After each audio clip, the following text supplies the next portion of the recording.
Domino. Hi. Nice to see you. Good. Oh, long time no see. Got any new songs? What? A few, but I happened to do them. My computer broke down, and this guy I need to fix it. I found them just as the disk drive broke down, so I got to situate that. I got to get a new disk drive, and I'm gonna get some more recording. Yeah, these are some songs. They've like I found some of them in their apartment where I was growing up. So I've had them for a long time. Thanks a lot. Well, give me something, Oh, wait a minute. please.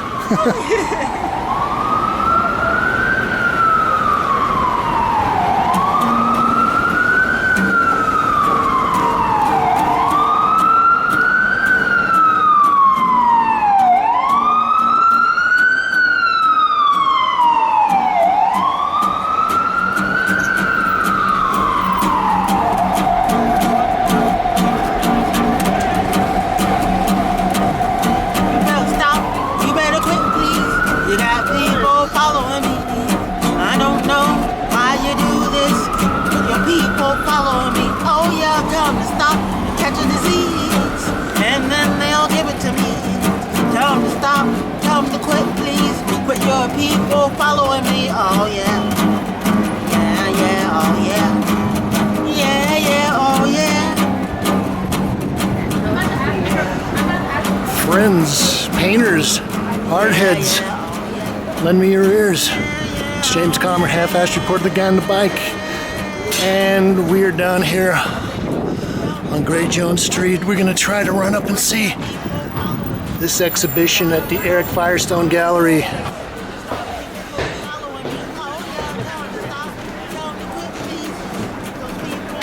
So we walked up the stairs. I guess it's about 4 or 5 flights to the Eric Firestone Gallery here on Great Jones Street.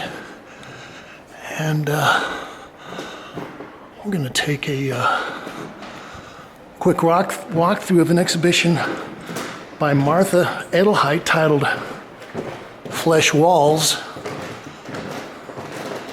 Tales from the 60s. We'll make our little initial sweep here.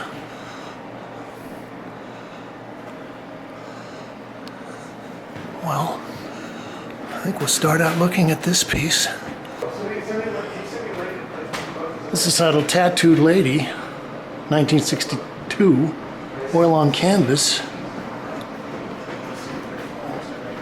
Well, I saw the email invite for this show and looked at some of the images, and well, initially I thought they were showing someone that had maybe done this kind of work in the late 70s or something, maybe back when the what was known as first wave feminist art was coming on the scene. And then as I looked closer, I realized that this is actually predating a lot of that. This is the beginning of what became known as pop. And well, they're saying they're reintroducing Martha's work to the public. So that's nice. There's a lot of work in this show, so I might not get to all the titles. Just from my initial walkthrough, though, I can see that Martha has a wonderful touch with her works on paper, and is also a very accomplished draftsperson. I think the other thing that's remarkable is the explicit, almost comical level of sexuality.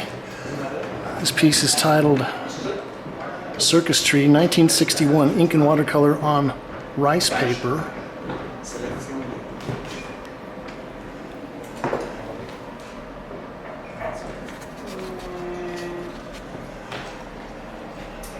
Okay, so this is 1964.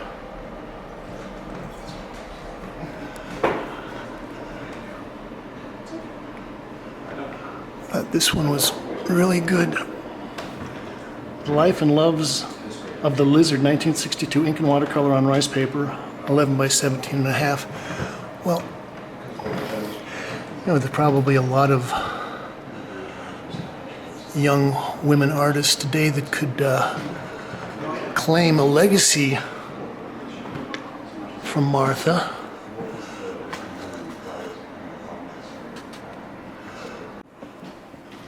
This is a large painting. This is Flesh Wall with Ladder, 1965. Acrylic and oil on canvas.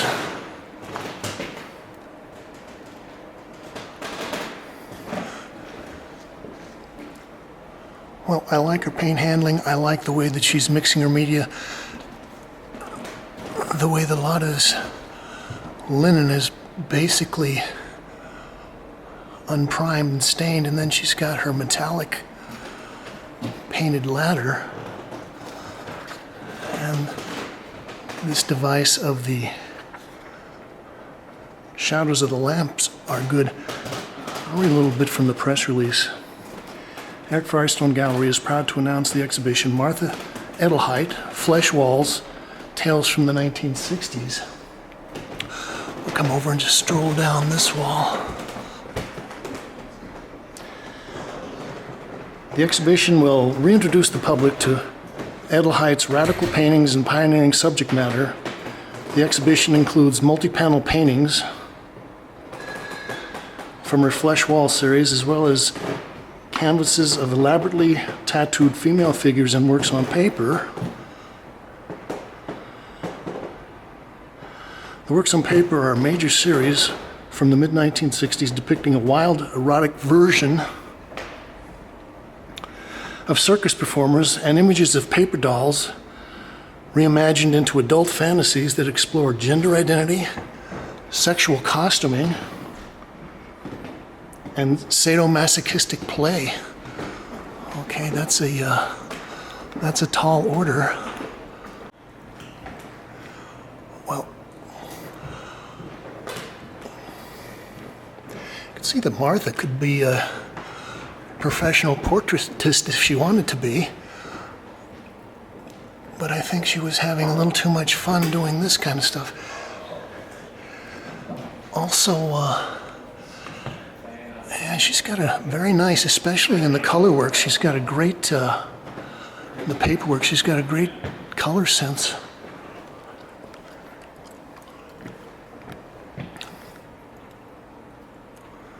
Dream of the Tattooed Lady.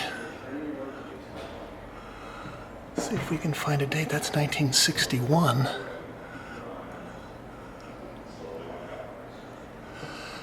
Yeah, this makes me think of people like Jenny Saville and Cecily Brown, maybe.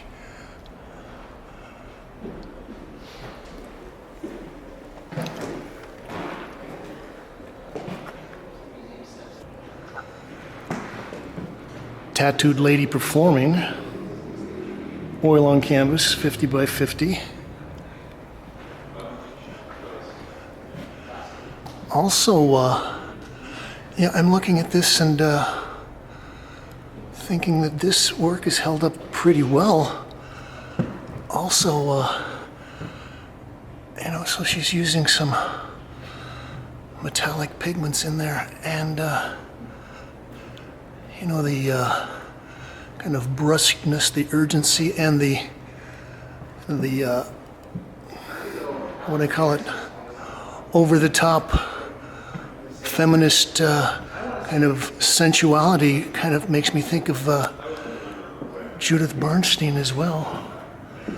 It's one of the sculptures.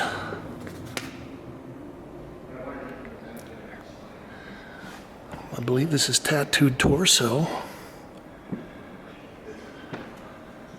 Mirrored base, plastic case, additional parts, heart and lungs. Okay.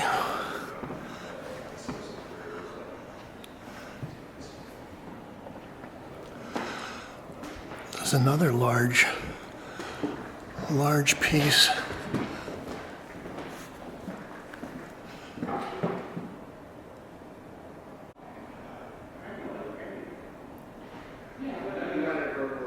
This is Flesh Wall with Pigeons, 1965, acrylic and pencil on linen.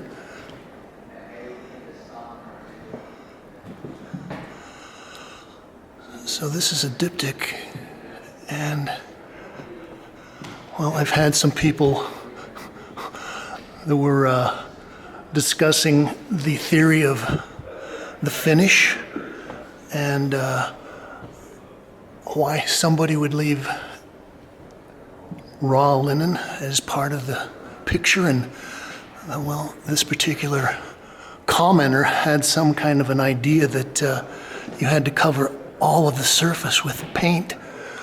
But here is a good example of why you wouldn't. There's a certain kind of space that this raw linen opens up, and it also affects the way that your lines and stains and everything else are made or rendered on the surface. Let me read a little bit about Martha. She was born in New York City in 1931, where she lived until moving to Sweden in 1993. She currently lives outside of Stockholm. Edelheit studied at the University of Chicago from 1949 to 51, and then moved back to New York City. She took classes with artist Michael Lowell while also pursuing a degree in education at Columbia University, where she met and studied with art historian Meyer Shapiro, maybe one of the most respected and influential art historians among those people who were involved in the New York School. Here's another huge canvas with a lot of open linen. This is Flesh Wall with Window, 1966, acrylic and pencil on canvas, 85 by 141. So that's about 7 by 12 feet. And just from a formalistic standpoint, I like this geometric shape here. And again, this is all pencil on raw linen. And yeah, Martha knows how to render. Also, so if this is the mid-60s, I'm thinking that, especially for a woman, you could get away with maybe doing female nudes, but very explicit nudes of males, especially showing your genitals, would probably be pretty shocking. It still is. Okay. It was a reproduction of this piece that really caught my eye. This is almost more like a mural piece here. This is Flesh Wall with Table, 1965, oil on canvas, 80 by 195 inches.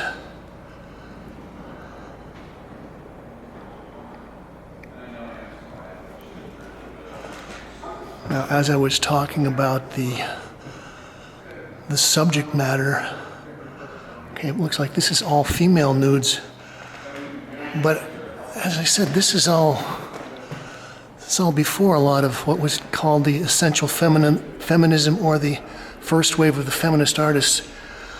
But there were other female artists who were thinking about their relationship to classic painting, academic painting. I think Sylvia Sly would be a good example. There are a lot of them. I don't know, I'm also kind of thinking that although this is a huge piece, that the color and the richness, and in certain ways the kind of brusque facture that Martha was getting kind of also makes me think of Florine Stettheimer a little bit.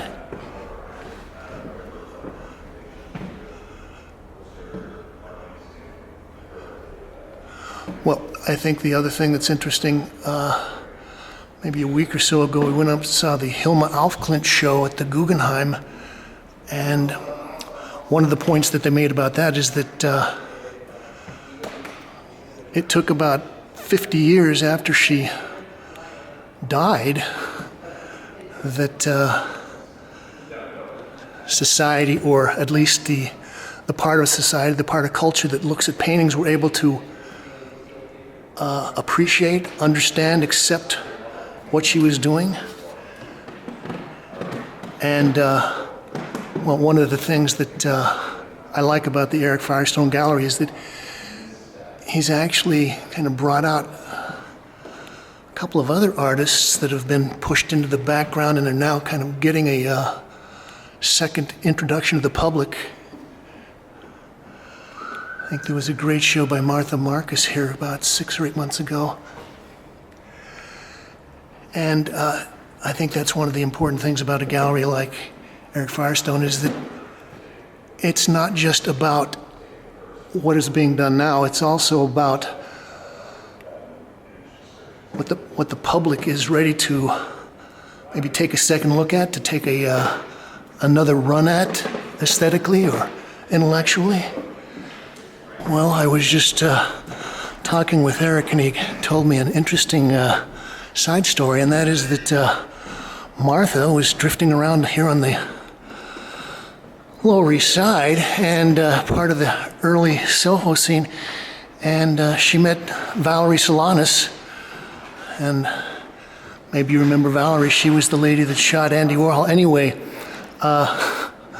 Valerie saw Martha's work and was very taken with the imagery, and so she showed Martha her original Scum Manifesto, and so Martha says she still has an original copy of that, and I guess probably within a year or 2 or 3, Valerie had plugged Andy a couple times, so yeah, I guess Martha is quite embedded in the downtown scene. And we're going to close out this little tour looking at this piece. Tattooing with Rose Wallpaper, 1963, oil on canvas.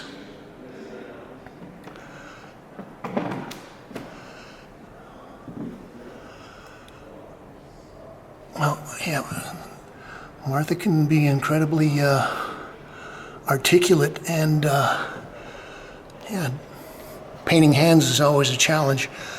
Also, there are some things about her humor, I think, that is very contemporary. And, well, it would be interesting to talk to her and find out what she felt about her reception of this work in the mid-'60s. And I guess we're just lucky that somebody kept this work together and allowed it to be presented. James Kalm, reporting on Martha Edelheit, Flesh Walls, Tales from the 1960s, here at the Eric Firestone Gallery, 4 Great Jones Street.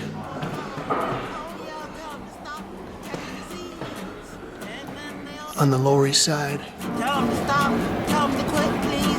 Quit your people following me. Oh, yeah. Well, now we're going to pedal across town over to Chelsea and look at an exhibition that is probably on the opposite pole aesthetically from what we just looked at.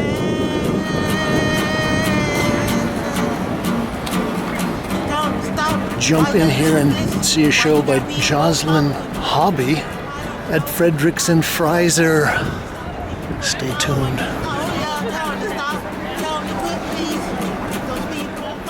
Thank you. This is from the press release. This is an exhibition of new paintings by Jocelyn Hobbie. For over 20 years, Hobbie has painted the figure from her early dreamlike narratives to her most recent paintings of flawlessly articulated women. Hobbie has fused themes of morality, eroticism, and a persistent disaffection with contemporary life. For this exhibition, Hobbie will present paintings on canvas and paper completed over the last 2 years, echoing styles as divergent as expressive figuration of new objectivity and the layered patterning of Yukoi. Hobbie hones a formal inventiveness in which neoclassical figures with pensive expressions are depicted amid bold patterning and vivid floral settings. Her heightened naturalism and enhanced degree of saturated colors reveal an uneasy relationship to realism and firmly rooted her striking paintings in the age of post-abstraction.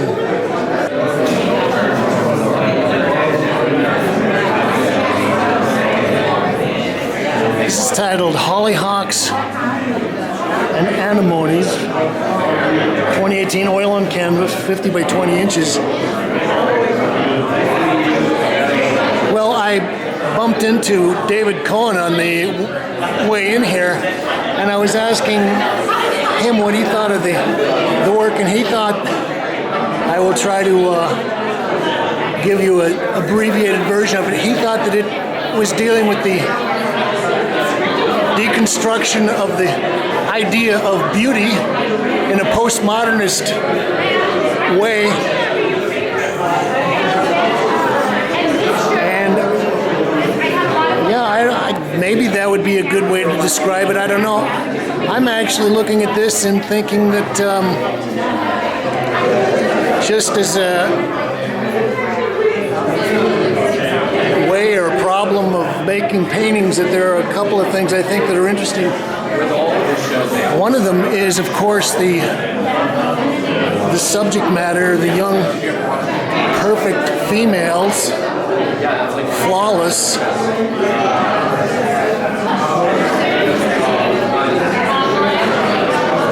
And I think this is titled Bronte, 2016, oil on canvas. And I think the other thing that strikes me is the use of the pattern, which I've been commenting on for several years now. I get the feeling that there's a whole new appreciation of decoration and the pattern. Also, I think Jocelyn has got a fantastic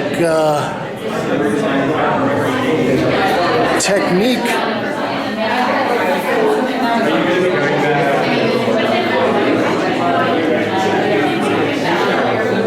It's titled Chrysanthemums and Stars.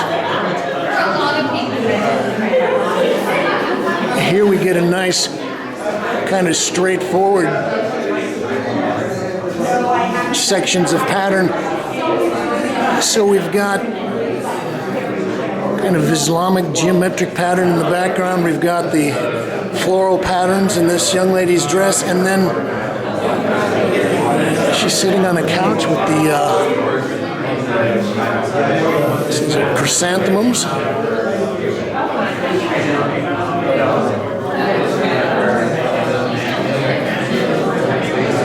Now, in the press release, it talks about how this work, in a certain way, relates to a couple of movements. One of them was the Neue Sachlichkeit.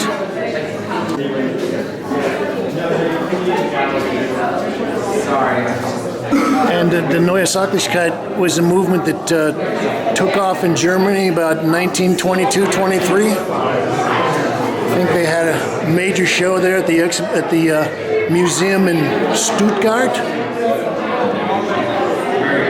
This is titled Ruby Lake Geraniums, 2017, oil on canvas, 24 by 24.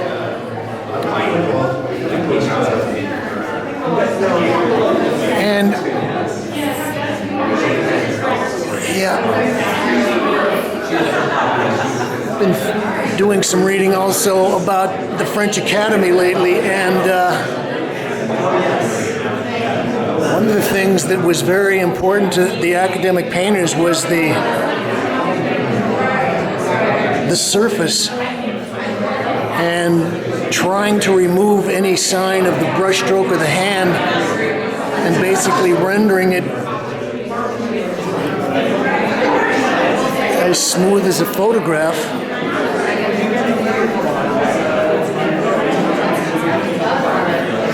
And that brings brings up a strange kind of ironic dichotomy, which is Jocelyn Hobbie seems to be trying to push ahead, going into an avant-garde by going back to a very classical academic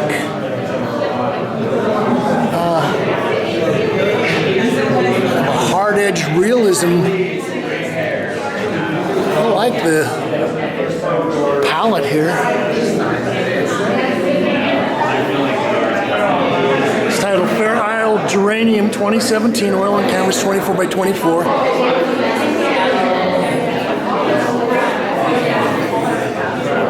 And again, a very, it goes beyond realism. This is very perfected, very idealistic form, and that was one of the ways that the school of naturalism, people like Courbet and Monet, that was where they broke away from the academy. They wanted to bring in real life and show people what real human beings were like, what they did in their real lives, how life was really lived, the kind of the dirt, sweat, pimples.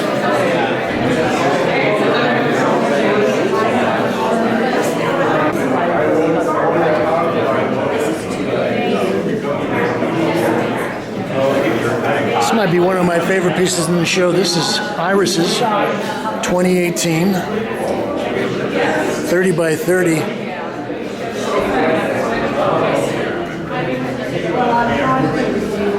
And something about the pose and the striped jacket makes me think of David Hockney.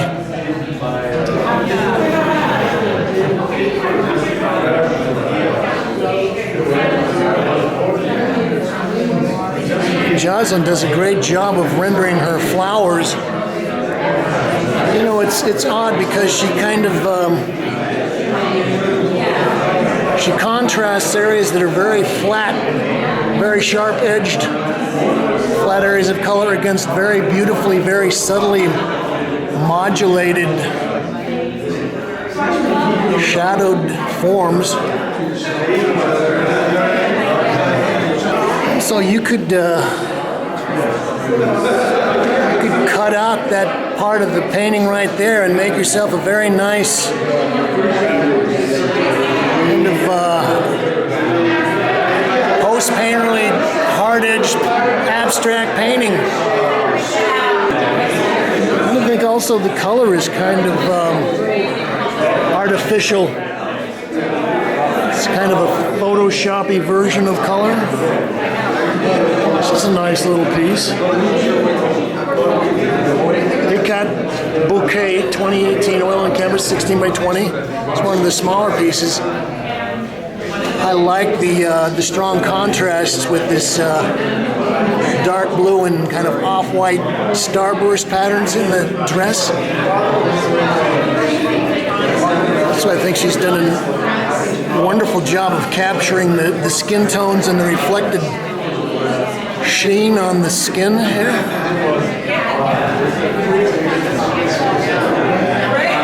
Also, this one, the flowers, you're kind of questioning whether those are actual real flowers, maybe in a nursery someplace, or whether they are representations of flowers.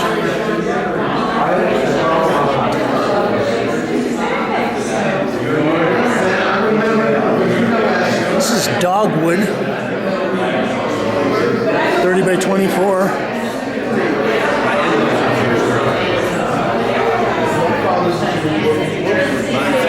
Now I wonder how much of this she does relying on photographs, and I wonder if she does have models that she works with.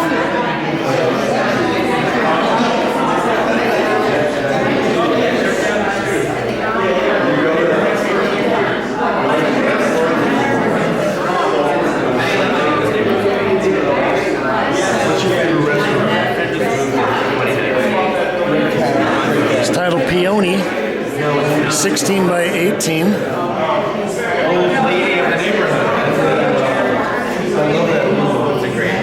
Well, yeah, I don't know whether you could call this a deconstruction of beauty.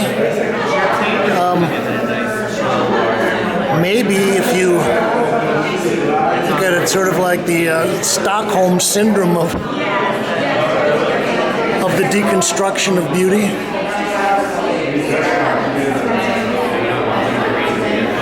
I like this one because basically the figure takes up most of the space.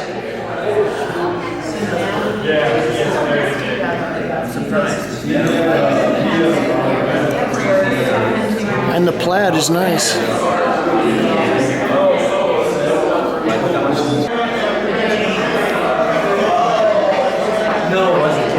Well, we'll look at some of these pieces back here in the back. There's a lot of them. Okay, most of these are oil on paper.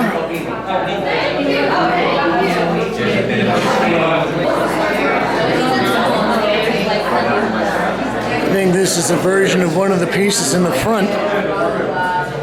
It's titled Plaid Jacket. Oil on paper, 30 by 20.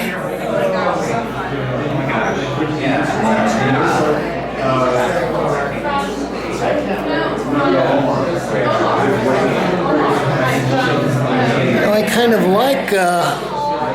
like the works on paper because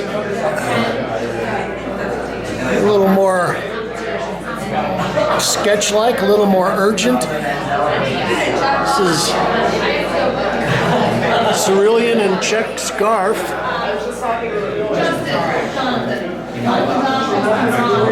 Valentine. This is 18 by 8. And so we get a little chance to see how some of this work that might be hidden in the oil paintings actually happens. So it's just got a lot of terracotta line work.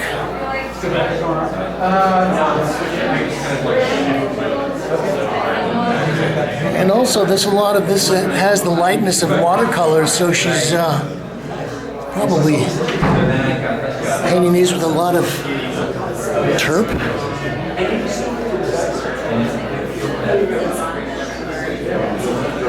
It's kind of pensive.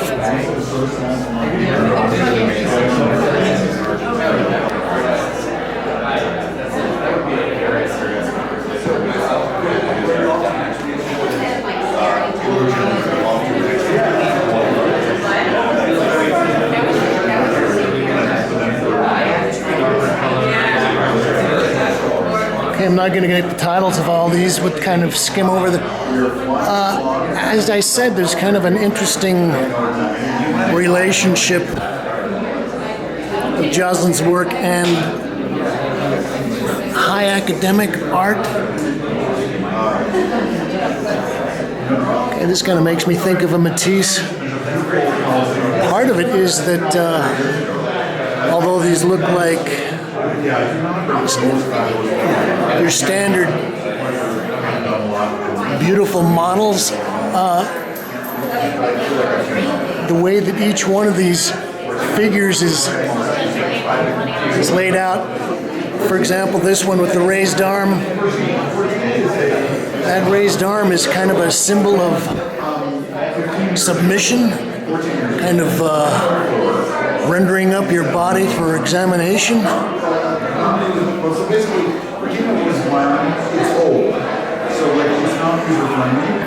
So I think this is interesting, this kind of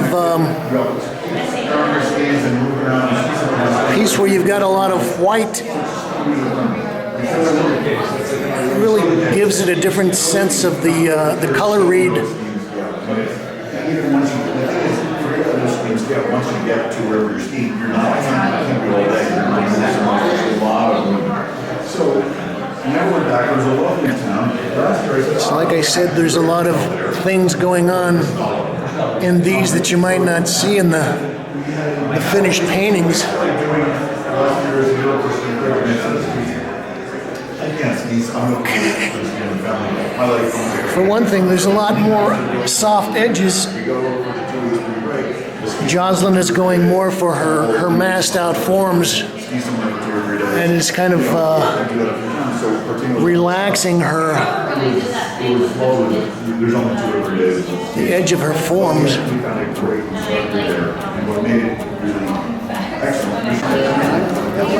James Kalm reporting on Jocelyn Hobbie, new paintings here at Fredericks and Freiser, 536 West 24th Street in Chelsea. You can like this. Subscribe, recommend it to your friends, and you can leave your ideas, thoughts, critiques, suggestions below. But as always, we say at the end, thank you, Kate.